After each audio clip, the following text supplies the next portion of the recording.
खबर मऊ जनपद से, जहां बेलवा घाट पर आज भागवत कथा का आयोजन किया गया। साथ ही बेलवा घाट से कलश यात्रा निकाली गई। सबकी यह कलश यात्रा रामघाट से निकाली जानी थी, लेकिन परमिशन न मिलने पर इस कलश यात्रा को बेलवा घाट से लेकर नदी के किनारे तक निकाला गया। लेकिन फिर भी एडवोकेट रुद्रा मिश्रा का यही कहना है कि कोई दिक्कत नहीं है। कथा का आयोजन बहुत ही धूमधाम से मनाया जाएगा और यह कथा 7 दिनों तक चलेगी और 7 दिनों तक भागवत कथा का पाठ कराया जाएगा। भव्य कलश यात्रा निकाली गई है और श्रीमद् भागवत महापुराण श्याम काल से आरंभ होगा। भागवत कथा इसलिए किया जाता है मानव का कल्याण करने के लिए, मानव को शिक्षा देने के लिए। इससे क्या संदेश देना चाहते हैं महाराज? हम संदेश ये देना चाहते हैं, भागवत जो है सबको प्रेम का शिक्षा देता है। सब में प्रेम भावना होना चाहिए और सब में एकता होना चाहिए और भगवान कृष्ण के प्रति सच्ची श्रद्धा, विश्वास और प्रेम होना चाहिए। भगवान श्री कृष्ण इस मानव धरती पर जब आए हैं तो मानव को शिक्षा दिए हैं, कर्म किस प्रकार से करना चाहिए, मानव के जीवन में क्या करना चाहिए। यह मानव को भगवान कृष्ण ने भागवत के माध्यम से, गीता के माध्यम से ज्ञान दिया कि धर्म है तो सब कुछ है और धर्म नहीं है तो कुछ है मानव के जीवन में नहीं है। मानव का पक्ष कितने दिन तक मनाया जाएगा यहाँ पे? यहाँ भागवत कथा 7 दिन का होगा, 7 दिन का मनाया जाएगा। 7 दिवस तक चलेगा क्योंकि 7 ही दिन होता है और 7 दिन के अंदर ही हम सब मनुष्य को संसार छोड़कर जाना है। इसलिए भागवत जो है मुक्ति के दाता भी कहा जाता है, इसलिए भागवत कथा 7 दिन के रखा जाता है और दिन भी 7 होता है। ये कलश कहाँ से कहाँ तक ले जाएगा? एक कलश जो है आपको बेलवा घाट मंदिर से निकल करके राम घाट आदि होते हुए नगर का भ्रमण करते हुए और पुनः मंदिर पर आ जाएगा।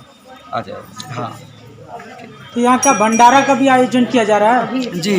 यहाँ पर प्रभु कृपा से भंडारा का भी आयोजन किया जाएगा। कथा पूर्णाहुति के बाद हवन भी होगा, भंडारा भी होगा और दूर दूर से संत महात्मा भी आएंगे, भक्त भी आएंगे। हजारों के संख्या में यहाँ भक्त लोग कथा सुनने के लिए आएंगे आप लोग के सामने और भंडारा भी होगा यहाँ पर। सर, कुछ बुद्धिजीव लोग हैं जैसे कि वो भगवान को मानते नहीं है, लेकिन फिर भी भगवान का नाम लेके क्या नाम है विवाद फैलाते रहते हैं। हाँ, क्या कहना चाहेंगे? बुद्धिजीव तो हैं, लेकिन बुद्धिजीव उसे कहा जाता है जो अपने कर्तव्य को निभाए। बुद्धिजीव व्यक्ति जो हैं आज के समय में, जिनको हम बुद्धिजीव कहते हैं, जिनको शिक्षित हम कहते हैं, वो शिक्षित तो हैं, लेकिन हाथी का दांत दिखाने का अलग होता है और खाने का अलग होता है। वो धर्म का भी तो आड़ ले रहे हैं, लेकिन धर्म के आड़ में वो परिहास भी धर्म को कर रहे हैं। उनको बुद्धिमान नहीं कहा जा सकता है, उनको अज्ञानता कहा जा सकता है। इस प्रकार से हाथी को आप देखे होंगे कि हाथी का दांत बाहर होता है, लेकिन अगर हाथी का दांत बाहर है तो खाएगी कैसे? वो हाथी का दांत है तो खाएगी कैसे? लेकिन हाथी का दांत दिखाने का अलग होता है और खाने का अलग होता है। तो उन लोगों को क्या संदेश देना चाहेंगे? उन लोग को मैं संदेश ये देना चाहता हूँ, करनी में और कथनी में बहुत अंतर होता है। जो कहता है वो करता नहीं है और जो करता है वो कहता नहीं है। जो करने वाला व्यक्ति है वो करता है, कहता नहीं है। लेकिन आज जो भी लोग कह रहे हैं, नेता मंत्री जो भी, मतलब धर्म के हम शास्त्र में कहते हैं कि हमारा भागवत धर्म नीति भी सिखाता है, शास्त्र नीति भी सिखाता है और कूटनीति भी सिखाता है। कौन कहता है कि धर्म शास्त्र में लिखा गया है, भागवत में भी लिखा गया है, रामायण में भी लिखा गया है, धर्म शास्त्र में लिखा गया है कि राजनीति कैसा होना चाहिए, जथा राजा तथा प्रजा। अगर राजा धर्मात्मा होगा तो प्रजा भी धर्मात्मा होंगे, अगर राजा पापी होगा तो प्रजा भी अधर्मी होंगे, पापी होंगे। इसलिए राज भी धर्म कहा गया है। कोई राजा हुआ है, मंत्री हुआ है कि जो धर्म पर चले और धर्म की शिक्षा देवे। मंच पर तो कुछ और कहे और पीछे से कुछ और कहे, वो राजनीतिक नहीं है, उसको बोलते अधर्म नीति। यहाँ पे किस तरीके का प्रोग्राम रखा गया है? जी, यहाँ पर भागवत कथा होने जा रहा है 7 दिन का। भूमिका भी इसमें भागीदार है। इस समय मेरा दायित्व है सावित्री सिंह, महिला मोर्चा मंडल भाजपा की मंडल अध्यक्ष हैं।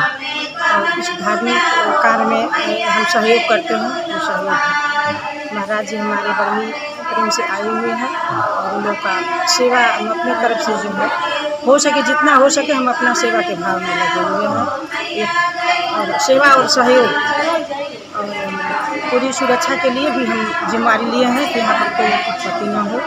प्रशासन से क्या सुरक्षा की मांग की है जी, आपने? प्रशासन से हम तो मांग नहीं किए हैं, हम सादर आमंत्रित कर रहे हैं कि सारे अधिकारी लोग सारे लोग आवे। कथा है, धर्म का काम है, इसमें सारे लोग को हम सादर आमंत्रित कर रहे हैं। सारे लोग यहाँ आवे, पूरे के भागीदार हैं। कहीं ना कहीं ये नहीं लगता है कि यहाँ परमिशन की भी ज़रूरत है आपको? जी, परमिशन की तो हम लोग यहाँ पूजा पाठ करते हैं तो वहाँ परमिशन की ज़रूरत नहीं रहती है, इसलिए कि ये परिचय दें।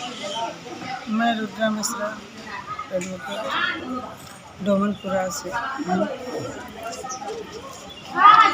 किस तरीके का प्रोग्राम था यहाँ पे?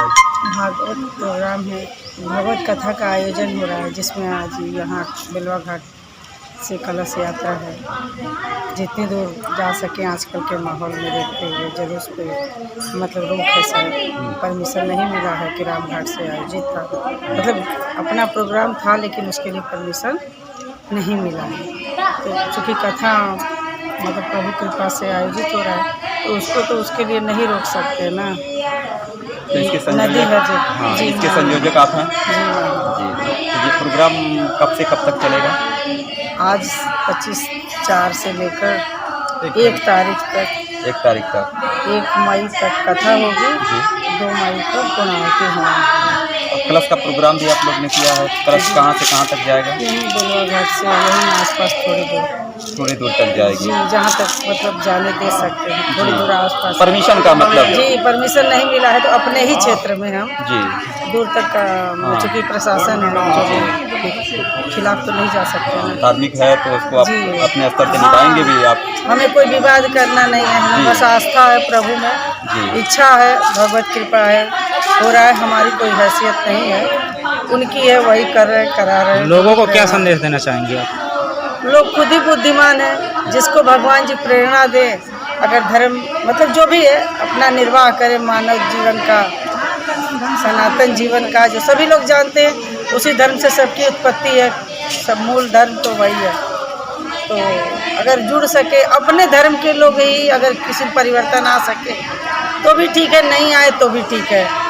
हमें आस्था है, हम करा रहे हैं, हम किसी को न सुधारना चाहते न कुछ। हाँ, सुनते हैं भगवत कथा से जो लोग मतलब मुक्ति मिलती है सबको, चाहे जीते व्यक्ति को, चाहे जो लोग अटके हुए रहते हैं। जैसे हमारी सनातन मान्यता है कि अकाल मृत्यु में भटकते रहते हैं बिल्कुल लोग, बिल्कुल। तो उन्हीं के हम लोग अंश हैं। तो अगर हम लोग नहीं करेंगे तो अब उनके करने का सामर्थ्य नहीं है, तो उनके लिए जो भी दिवंगत आत्माएं हैं उनके लिए समर्पित हूँ जो भटक रही हैं, तो उनका उद्धार हो। और साथ में सभी लोग अपने भी उद्धार के लिए प्रयास करते हैं। ब्राह्मण कुल में जन्म हुआ है, हमारा भी प्रभु उद्धार करें और कोई कामना नहीं। ठीक है। अच्छे से प्रभु पूरा करें, जो उठाए हैं संकल्प लिए हैं यही पूरा